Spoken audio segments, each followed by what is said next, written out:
هتصدقوا لو قلتلكوا ان في طريقة تخليكوا تخزنوا الطماطم كاملة زي ما هي وتفضل محتفظة بشكلها وبقوامها لمدة سنة كاملة برا التلاجة من غير ما تحولوها لصلصة ولا تحطوا لها مواد حافظة ولا اي حاجة، وانكوا في اي وقت تقدروا تحولوها لعصير طماطم فريش جاهز كأنكوا لسه جايبين الطماطم حالا. في فيديو النهاردة هوريكوا طريقة جديدة لأول مرة تشوفوها لتخزين الطماطم تخليكوا تقدروا تحتفظوا بيها أطول وقت ممكن من غير حتى ما تدخل التلاجة.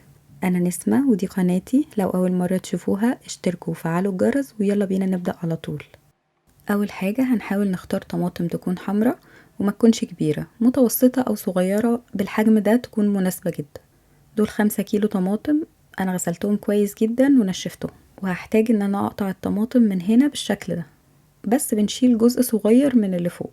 هعمل بقى كمية الطماطم كلها، وبعدين هحتاج صينية كبيرة هبتدي ارص الطماطم عليها بالشكل ده. هندخلها بقى فرن ساخن مسبقا على درجة حرارة 220، بتاخد تقريبا من 20 ل25 دقيقة. الخطوة دي مش هدفها ان انا اسوي الطماطم، كل الحكاية انها هتسهل عليا التقشير من غير ما يكون في هدر للطماطم. اول ما تطلع من الفرن هشيل القشرة بالشكل ده، بصوا بتطلع بكل سهولة والطماطم بتنزل كاملة زي ما هي. هقشر الطماطم كلها وهرمي القشر. هحتاج برطمانات معقمة، البرطمانات دي مغلية في مية وخل، وعلشان نحافظ على الطماطم وقت اطول من غير مواد حافظة قدامنا حاجتين. اول حاجة اللي انا هعملها النهاردة ان انا في كل برطمان هحط نص معلقة صغيرة من الملح ومعلقة صغيرة من عصير الليمون، وهبتدي انزل الطماطم لحد ما املى البرطمان بالشكل ده. هنزل الطماطم الكاملة والعصير اللي نزل معاها في الصينية بمعلقة كده، هتأكد ان مفيش اي فراغات ولا فقاعات هوا جوه البرطمان، وهكون مالية البرطمان على الاخر كده وهقفله جامد جدا وهقلبه. طيب احنا بنقلب البرطمان ليه؟ بنقلبه عشان نتأكد ان مفيش اي تسريب من البرطمان. هكمل باقي الكمية بنفس الطريقة. تقدروا تستبدلوا الملح والليمون بنص معلقة صغيرة من ملح الليمون. بيبقى حلو قوي ان انتوا تعملوا برطمانات صغيرة على قد الاستخدام بتاعكم، مش لازم البرطمانات الكبيرة دي. البرطمان ده تقريبا 300 جرام، مناسب لطبخة سريعة كده. وعلشان نحفظ الطماطم دي فترة طويلة ما تبوظش مننا ونقدر نحطها في المطبخ من غير تلاجة ولا اي حاجة، في خطوة اساسية لازم نعملها. هحتاج حلة عميقة هحط فيها فوطة وهبتدي ارص عليها البرطمانات. بنحط الفوطة دي عشان البرطمانات ما تتحركش وتتكسر جوه الحلة وهي بتغلي. وهبتدي انزل عليهم مية سخنة وهرفعهم على نار متوسطة. هنسيبهم قد ايه على النار؟ من 20 ل25 دقيقة. طيب ايه الفكرة من الخطوة دي؟ الفكرة الأساسية ان انا عايزة المكونات اللي جوه البرطمان تغلي، توصل لدرجة حرارة عالية فتقتل اي بكتيريا جوه البرطمان فيقدر يعيش معايا مدة طويلة.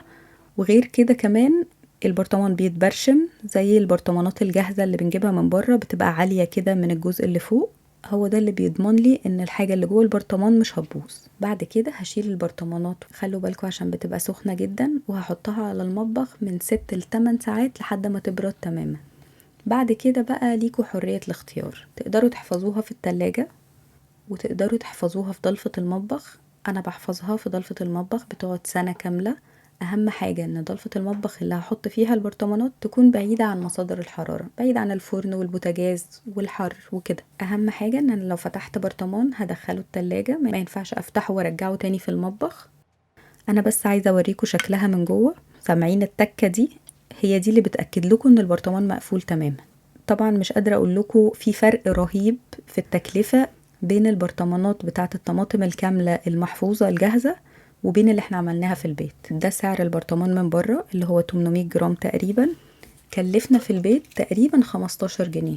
طيب هنستخدمها ازاي بقى؟ لما نحب نستخدمها هتاخدوا الطماطم زي ما هي كده وتضربوها بالهاند بلندر او في الخلاط وتستخدموها زي اي عصير طماطم فريش.